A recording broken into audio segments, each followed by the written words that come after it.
Assalamualaikum warahmatullahi wabarakatuh. Sahabat Inspirasi Qurani di mana saja Anda berada, kembali jumpa dengan channel YouTube saya Didi Junedi dalam segmen acara Inspirasi Qurani, meresapi makna ayat-ayat penggugah nurani.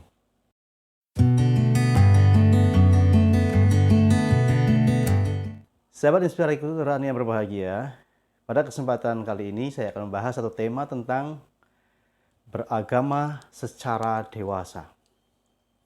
Namun sebelum kita lanjutkan pembahasan kita kali ini, seperti biasa saya mengingatkan sahabat Inspirasi Qurani yang baru bergabung dengan channel YouTube ini, silahkan tekan tombol subscribe-nya, bunyikan loncengnya, like, comment, and share agar channel YouTube ini semakin berkembang, semakin baik, dan mampu menghadirkan konten-konten terbaik seputar Inspirasi Qurani, dan sahabat Inspirasi Qurani tidak tertinggal satu video pun. Baik sahabat Inspirasi Qurani yang berbahagia, mari kita simak penjelasan tentang tema beragama secara dewasa. Ada sebuah ungkapan yang sudah sering kita dengar bahwa menjadi tua itu pasti dan menjadi dewasa itu pilihan. Tampaknya ungkapan ini juga berlaku dalam sikap keberagamaan seseorang. Ada orang yang beragama mungkin secara usia sudah bisa dikatakan tua, tetapi secara sikap tidak dewasa atau bahkan mungkin kekanak-kanakan. Apa yang saya maksud dengan beragama tidak secara dewasa atau bersikap kekanak-kanakan? Berikut beberapa ciri orang yang beragama secara tidak dewasa atau tidak beragama secara dewasa. Yang pertama, orang itu mudah menyalahkan orang lain. Yang kedua, orang itu merasa benar sendiri. Yang ketiga, orang itu tidak mau menerima pendapat orang yang berbeda. Yang keempat, orang itu tidak toleran. Yang kelima, tidak santun. Dan yang paling parah, seringkali dia mengafir sesatkan orang yang berbeda, pendapat berbeda, paham dengannya. Nah, sahabat Inspirasi Qurani yang berbahagia, sebetulnya bagaimana sikap beragama yang sebaiknya? Maka ada satu hadis Nabi Muhammad SAW yang menyatakan ad-dinu huwal aqlu, la dina liman la aqlalah. Agama itu akal, dan tidak ada agama bagi orang yang tidak berakal. Maksudnya, orang yang tidak menggunakan akalnya dengan baik, tidak menggunakan nalarnya dengan baik. Agama itu tidak cukup dengan semangat, dengan hiroh. Agama harus diimbangi dengan ilmu, dengan pengetahuan yang memadai. Masalahnya, akhir-akhir ini banyak orang yang beragama hanya bermodalkan semangat atau hiroh saja, tanpa dimodali oleh keilmuan yang mumpuni atau memadai, sehingga baru kenal, baru tahu satu dua hal tentang agama, dia sudah merasa paling benar.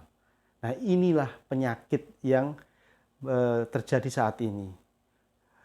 Betul, dia sangat beragamanya begitu semangatnya, begitu antusiasnya, hirohnya itu luar biasa, bahkan bisa jadi hirohnya itu mengalahkan orang-orang yang sudah belajar agama sejak lama. Tetapi persoalannya adalah ketika giroh, semangat tidak diimbangi dengan ilmu pengetahuan tentang agama yang mumpuni, yang cukup, maka itu menjadi masalah besar. Masalahnya di mana? Yaitu tadi beberapa hal yang sudah saya sebutkan. Mudah menyalahkan orang lain, bahkan mohon maaf, mengafir sesatkan yang berbeda, tidak mau menerima pendapat yang lain, tidak toleran, tidak santun, bahkan dalam dakwahnya cenderung menakut-nakuti, cenderung merasa benar sendiri dan sebagainya. Apakah ini yang diajarkan Rasulullah? Sama sekali bukan, sama sekali tidak. Rasul itu ketika menyampaikan agama, ajaran agama, menyampaikan wahyu kepada para sahabat, itu dengan begitu indahnya, begitu santunnya.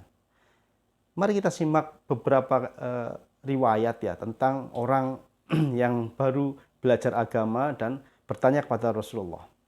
suatu ketika datang seorang Arab Badui ya, yang meminta petunjuk pada Rasulullah bagaimana beragama yang baik. Maka kemudian Rasul menyampaikan misalnya la taghdab, jangan marah. Kemudian dia mengatakan lagi la taghdab, jangan marah. Kemudian beliau menyampaikan lagi la taghdab, jangan marah. Sampai 3 kali. La taghdab, la taghdab, la taghdab, walakal jannah. Maka bagimu adalah surga. Dalam kesempatan yang lain misalnya Rasul ditanya dengan satu pertanyaan tapi memberikan jawaban yang berbeda. Ada orang yang bertanya, ya Rasul, ayul amal afdol. Ya Rasul, apa amalan yang paling utama? Maka Rasul menjawab, jihad fisabilillah. Berjuang di jalan Allah. Ditanya dengan hal yang sama, kemudian Rasul menjawab, birrul walidain. Berbakti kepada kedua orang tua. Ditanya lagi dengan hal yang sama, Rasul menjawab, as-sholatu ala waktiha.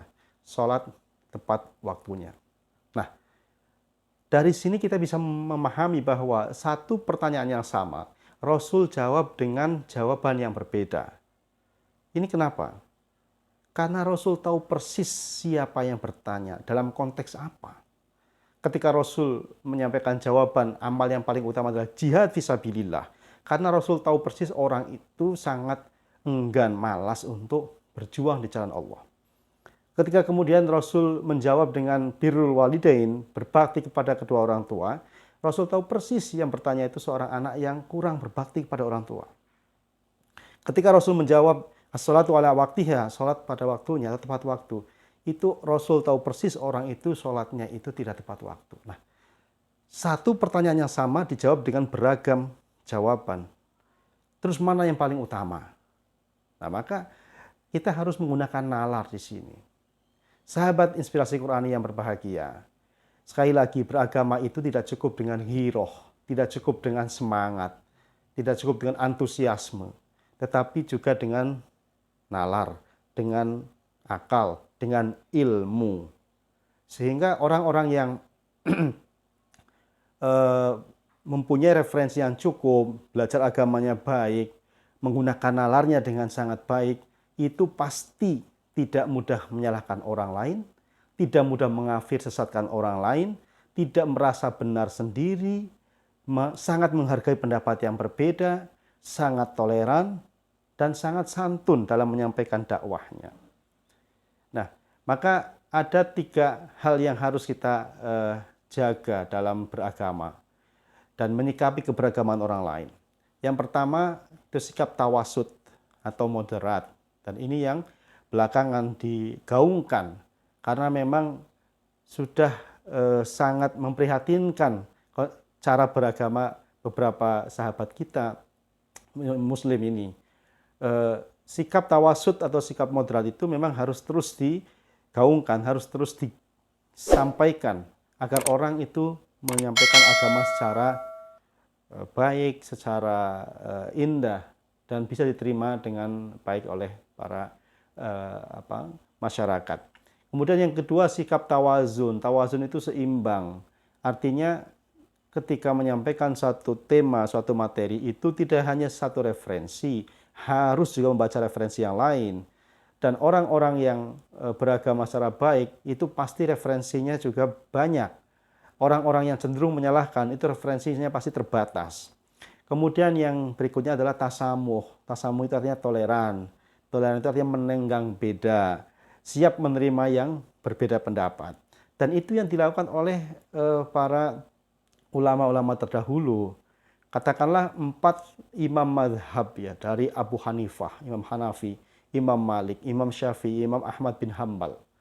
Itu keempat-empatnya adalah orang yang sangat menghargai perbedaan. Meskipun antara guru dan murid ya, Imam Malik itu gurunya Imam Syafi'i. Itu tetap menghargai posisi antara beliau sebagai guru Imam Malik dengan muridnya. Misalnya Imam Syafi'i itu kurang pas ketika berpendapat, ketika menyampaikan materi. Maka beliau tidak akan menegur secara langsung. Beliau menyampaikannya dalam posisi 4 mata ya. In person, langsung berhadapan di tempat yang sangat sunyi, ya, yang tidak ada orang lain yang melihat. Itu etika. Kalau sekarang kan tidak. Ada orang yang sedikit berbeda, langsung divonis, langsung dikanter di hadapan umum dan sebagainya. Ini yang tidak dipahami oleh umat beragama saat ini. Nah, sahabat inspirasi yang berbahagia, bahwa beragama secara dewasa itu menghendaki pembacaan referensi yang cukup, bahkan berlimpah, kaya dengan rujukan-rujukan, tidak hanya satu rujukan. Belajar kepada banyak ulama, tidak hanya satu ustadz saja. Kemudian membuka diri untuk bisa menerima perbedaan. Sehingga dengan cara seperti ini, kita akan bisa beragama secara baik. Islam sangat mengajarkan kebersamaan, ukhuwah di atas segala-galanya, selama tidak melanggar ajaran-ajaran agama. Sehingga kalau ada orang beragama, kelihatannya keras, kelihatannya kok sangat strict dan sebagainya, itu perlu mengkaji lagi referensi yang lebih banyak. Inilah apa yang dapat saya sampaikan, sahabat inspirasi Quran yang berbahagia. Mudah-mudahan yang sedikit ada manfaatnya, kita bisa beragama lebih toleran, lebih moderat, dan tidak mudah menyalahkan orang lain. Demikian, kurang lebih mohon maaf. Billahi taufiq wal hidayah. Assalamualaikum warahmatullahi wabarakatuh.